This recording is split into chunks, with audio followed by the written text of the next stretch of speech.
ready, girl? You're the star. Yeah. Be so cute. Do you want to make combat more interesting? Then you need to break a habit. It's a habit that a lot of us have. I've had it. I'd bet your DM has had it, even if your DM is you. And module writers are definitely guilty too. Because in most adventures and at most tables, combat doesn't end until you kill everything.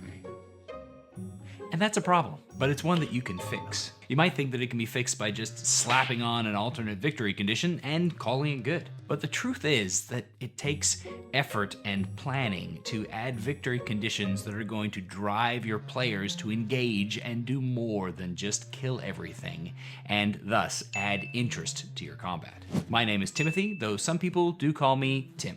Welcome to the channel where my alternate victory condition is getting my co-star to show up at recording time instead of just sitting on my keyboard when I'm trying to plan.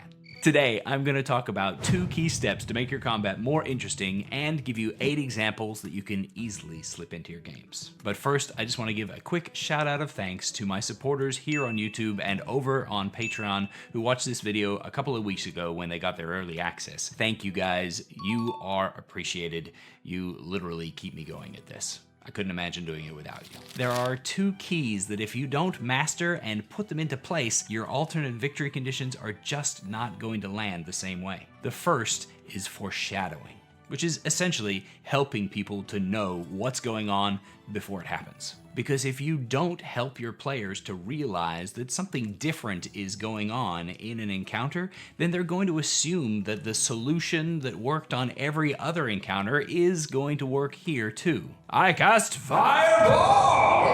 Yep, killing everything. Foreshadowing in tabletop role-playing games is just like in your favorite mystery movies. You get to the end, there's a big reveal, but when the big reveal happens, you can look back and see all the clues that were hidden that told you who actually did the deed.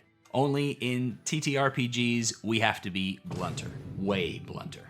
Because most of the time, we want our players to guess what's happening as it's happening, not look back and figure it out afterwards. I'll talk about how to do that in a little bit, pulling upon experiences from my own 7 weekly games as to how to do it in a way that flows. The second key to making good alternate victory conditions that's often overlooked is that those options need to be better than the options that already exist. They have to be at least as optimal as fighting. You need to make it so that not fighting is a good combat decision. That might seem weird, but it's not.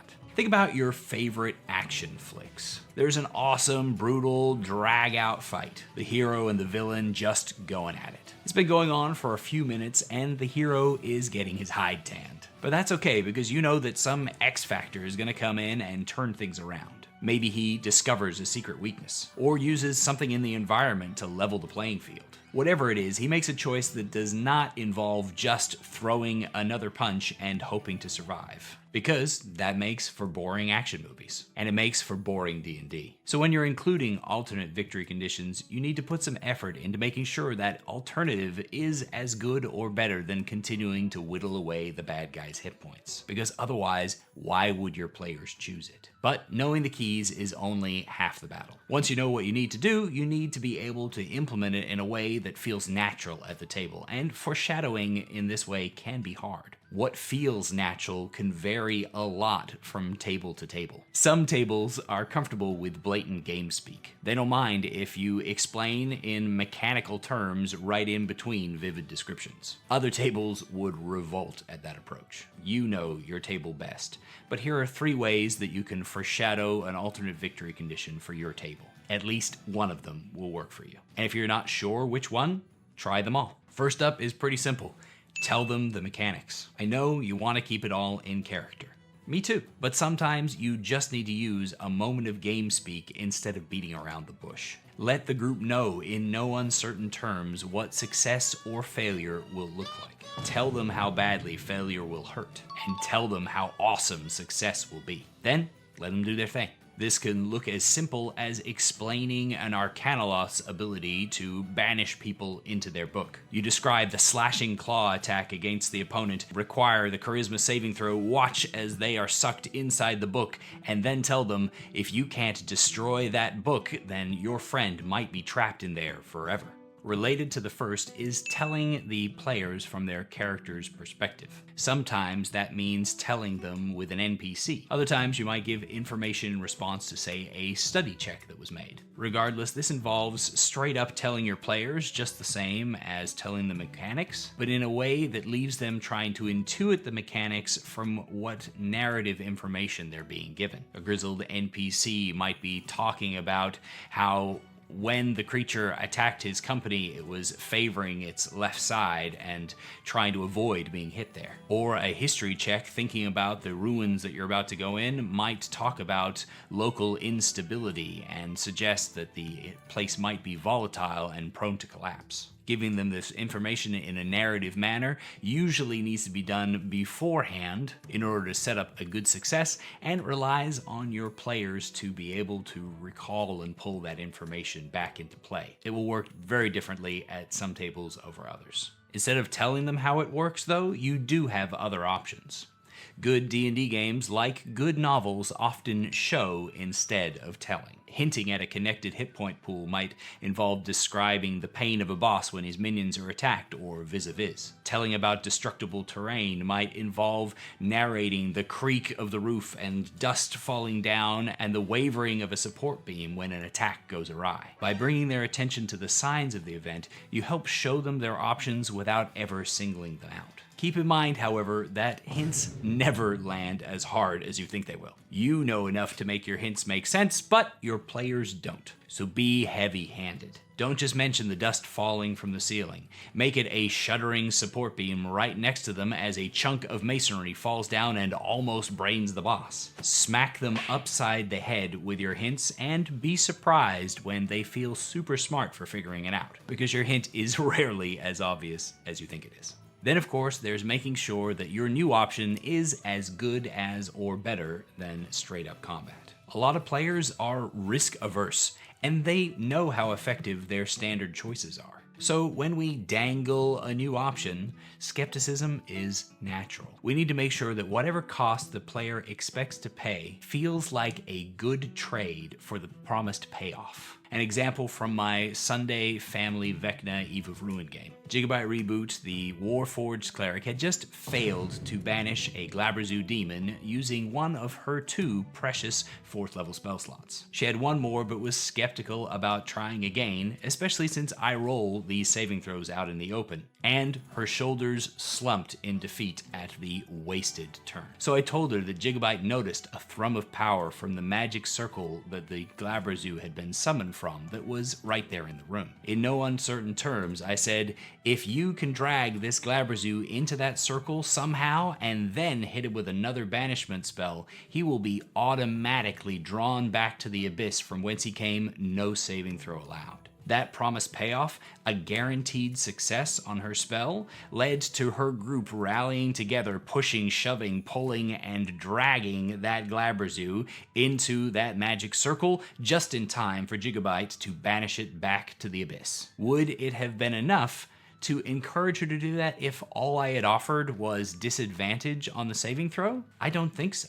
That would have been a fun perk, but it wouldn't have been enough to rally her entire group into sacrificing their actions in order to get the Glabrezu where it needed to be. You're probably going to need to play around with this in order to find the sweet spot of enough reward to meet the demands of your players. If it will clearly cost less resources, avoid reinforcements, accomplish an important objective, or finish something immediately, you've got a winner. Generally speaking, there are 3 kinds of options that you can choose from to offer a successful alternative. 1, something that is more valuable than an action. 2, something that makes a major impact on the battle. Or 3, something that finishes the battle entirely.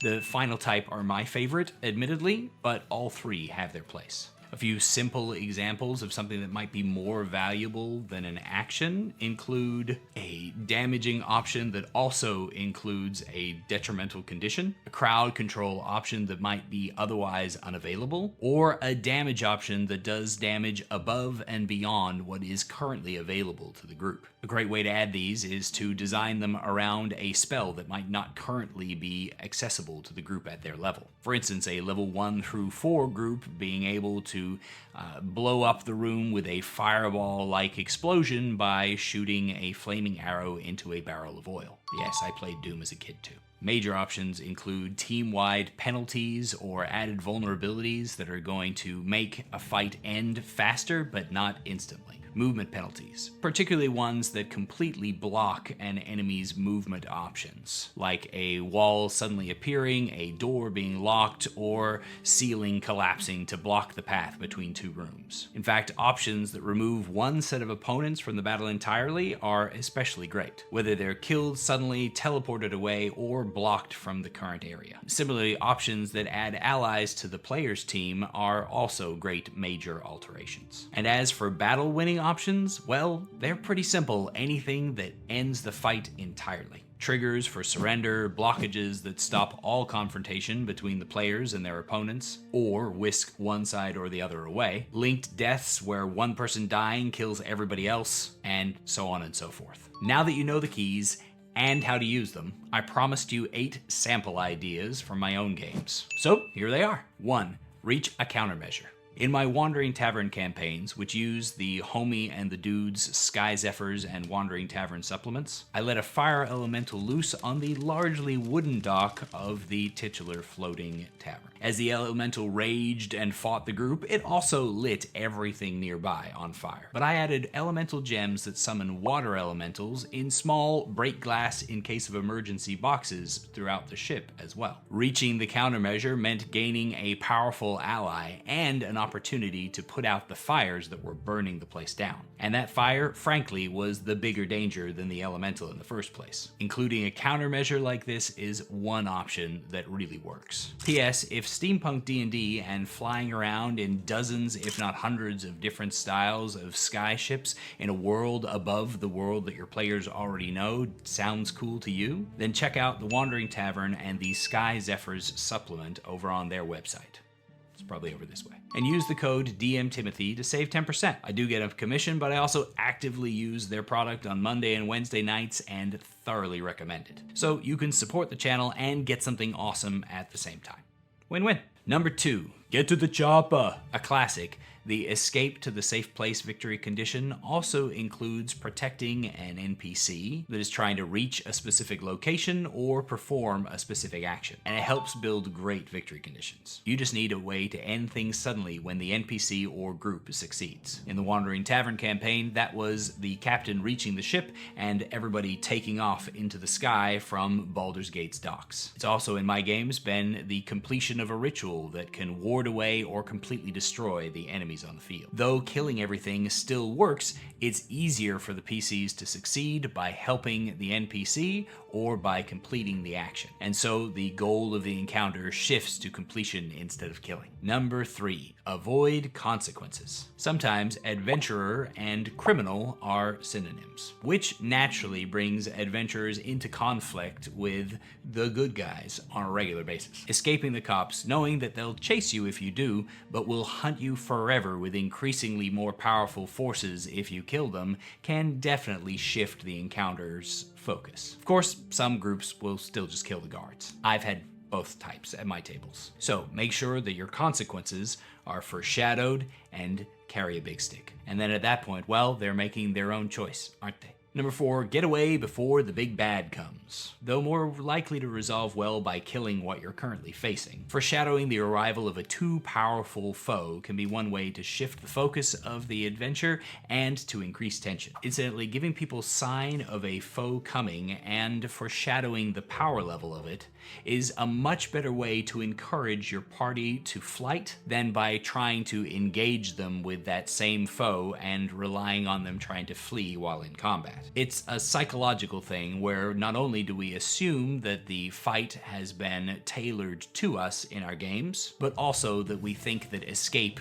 isn't actually possible within the rule set, which is honestly a pretty fair stance. This approach does an end run around that. That way you can trigger your group into getting scarce instead of choosing to stay and fight. Except, of course, when it doesn't. But I suppose that's what rolling new characters is for. Number 5, the nuclear approach. Repairing a machine, completing a ritual, or figuring out a puzzle that gates an overwhelming option to completely destroy your enemies is the murder hobo D&D equivalent of handing your group a nuke. Just make sure that they can't take it with them. While this doesn't move you away from killing everything, it does shift you away from doing so with your normal options to doing so with the presented possibility. And it's still a much more sudden ending, and will draw people's attention to the potential save in resources. Number 6, Dominoes. Interconnecting monsters and minions so that if all or enough of one type dies, the others flee, die, or surrender is a simple way to end a battle swiftly. If the bandit lord is killed, the rest of the bandits flee or surrender. Or if all the minions are killed, the bandit lord might do so. Bandits aren't exactly known for their bravery, now that I think about it.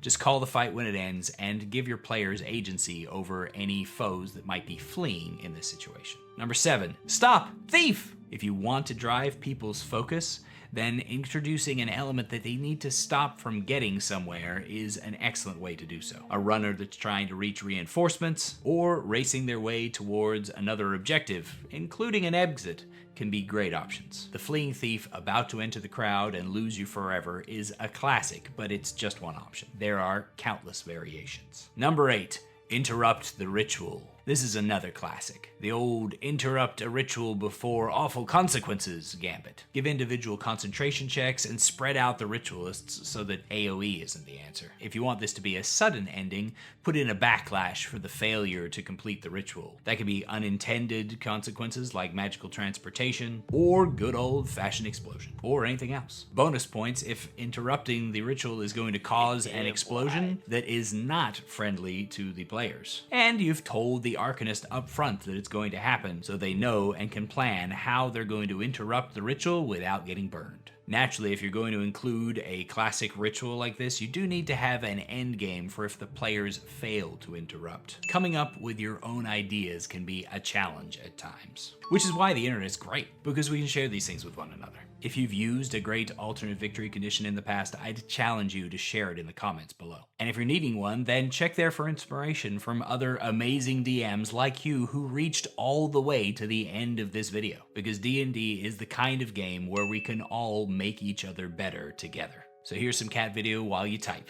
See you in the next video.